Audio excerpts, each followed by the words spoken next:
जी doctor साहब, बताइए। देखिए, महानिदेशक स्वास्थ्य सेवाएं जो हमारे हैं हरियाणा के, उन्होंने अभी हाल ही में जींद जिले का दौरा किया था और उन्होंने निरीक्षण किया था। निरीक्षण के दौरान उन्होंने हमें स्पष्ट आदेश दिए थे कि जितने भी हमारे कर्मचारी अधिकारी हैं सब ड्रेस में आए। इसके अलावा उन्होंने वीसी भी की थी अभी, तो उसमें हमारे उन्होंने माननीय नए जो स्वास्थ्य मंत्री हैं उनकी जो मतलब उनकी जो प्रायोरिटीज़ हैं उनके बारे में उन्होंने हमारे साथ डिस्कशन किया था।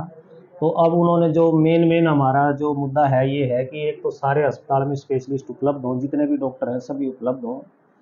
और दूसरी बात यह है कि उनकी जिस दिन वो उपलब्ध है नहीं है उसकी एक मरीजों को जानकारी मिल सके। इसके अलावा साफ़ सफाई बहुत ज़रूरी है। जगह जगह हमने जो साइनेज बोर्ड लगाने हैं ताकि मरीजों को किसी प्रकार की दिक्कत ना हो, लैब किधर है, ब्लड बैंक किधर है, एक्सरे किधर होते हैं, तो एक इसके ऊपर ध्यान देना था। इसके अलावा बायोमेट्रिक अटेंडेंस सभी कर्मचारियों की कि जो आ रहा है टाइम पे आए और बायोमेट्रिक में किसी तरह की चीटिंग का कोई गुंजाइश नहीं रहती। तो ये जो 4-5 बातें थी इन पे उन्होंने कड़ा संज्ञान लिया है और इसी कड़ी में हमने भी अभी सभी संस्थाओं को चिट्ठी लिख दी है और ज़्यादातर जगह हमारी बायोमेट्रिक अटेंडेंस लगभग सुनिश्चित हो गई है। इसके अलावा हमारे सभी डिप्टी सिविल सर्जन जिनको एक एक सीएचसी अलॉट की हुई है अपनी अपनी सीएचसी में प्रतिदिन जा रहे हैं, चेकिंग कर रहे हैं कि सारा स्टाफ समय पे आ रहा है नहीं आ रहा है, सरकार के आदेशों का पालन हो रहा है कि नहीं हो रहा है, तो वो ड्रेस में है नहीं है, बायोमेट्रिक लगा रहे हैं कि नहीं लगा रहे। और इसी तरह आप देख सकते हो मैंने स्वयं भी आज सारे हमारे मलेरिया है, एनएचएम है, टीबी हॉस्पिटल है, सिविल सर्जन ऑफिस है, यहाँ सारे कर्मचारियों का स्वयं निरीक्षण करके देखा है कि भाई सारे कर्मचारी ड्यूटी पे आ रहे हैं, बायोमेट्रिक अटेंडेंस लगा रहे हैं और डेजिग्नेटेड ड्रेस में है कि नहीं है। और इसी तरह नागरिक अस्पताल में हमारे जो प्रधान चिकित्सा अधिकारी हैं वो इस चीज़ को लेकर के पूरा कार्य कर रहे हैं। डॉक्टर साहब, हमें कोई अधिकारी है, कोई कर्मचारी ड्रेस में नहीं आता है तो किसी की विभागीय कार्रवाई होगी या कोई बायोमेट्रिक हाजिरी नहीं लगाता उसके खिलाफ क्या कार्रवाई होगी? देखिए, फिलहाल तक ये है कि बायोमेट्रिक अटेंडेंस नहीं लगाएगा तो पहले उसको चेतावनी दी जाएगी, अदरवाइज उसकी उस दिन की तनख्वाह रोक ली जाएगी जब तक कि वो आश्वासन नहीं देगा कि अभी मैं बायोमेट्रिक आगे से लगाऊंगा।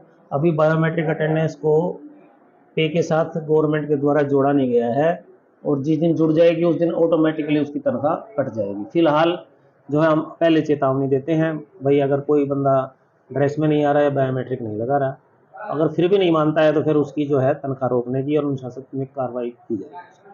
डॉक्टर साहब, अस्पताल परिसर में जो है 55 डॉक्टर्स की जो है डिमांड है, लेकिन 27 डॉक्टर ही अवेलेबल हैं। उसको लेकर विभाग क्या कार्रवाई करेगा? देखिए, हम बार बार ऊपर चिट्ठी लिख रहे हैं माननीय जो हमारे महानिदेशक हैं उनको भी, और वो भी आगे हमारे केस को परस्यू कर रहे हैं।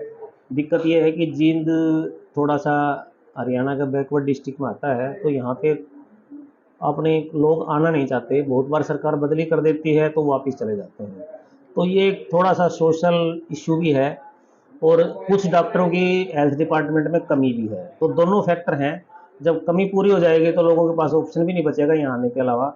तो अभी और जगह भी कमी है, यहाँ थोड़ी ज़्यादा कमी है, तो इस वजह से एक दिक्कत हो रही है। कुछ जो हर साल कुछ बच्चे नए पोस्ट ग्रेजुएशन में एमडी एमएस करने चले जाते हैं, उस वजह से सीट खाली हो जाती है। तो इस समय हमारी स्थिति काफ़ी ख़राब है नागरिक अस्पताल में भी, और सब जगह जो है पोस्टें खाली पड़ी हैं और हमें बड़ी दिक्कत का सामना करना है। मरीजों को प्राइवेट हॉस्पिटल में जाकर इलाज कराना पड़ता है, काफी महंगा पड़ता है। देखिए, मैं आपकी इस बात से कुछ हद तक सहमत और कुछ तक नहीं हूँ। आप मान के चलिए लगभग 70% पॉपुलेशन के आयुष्मान कार्ड बन गए हैं, तो अब जो वो लोग जो गरीब हैं और जिनके आयुष्मान कार्ड बने हुए हैं वो प्राइवेट में भी इलाज कराते हैं तो उनके पैसे नहीं लगते।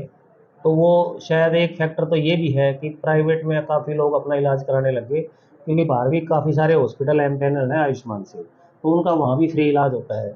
दूसरा है कुछ स्पेशलिटी के डॉक्टर हमारे पास है नहीं, तो उस समय मजबूरी ये है कि हमारे पास ऑप्शन नहीं है, हम रोहतक भेजते हैं तो लोग बाहर चले जाते हैं। तो ये दोनों ही बातें कुछ हद तक सच है।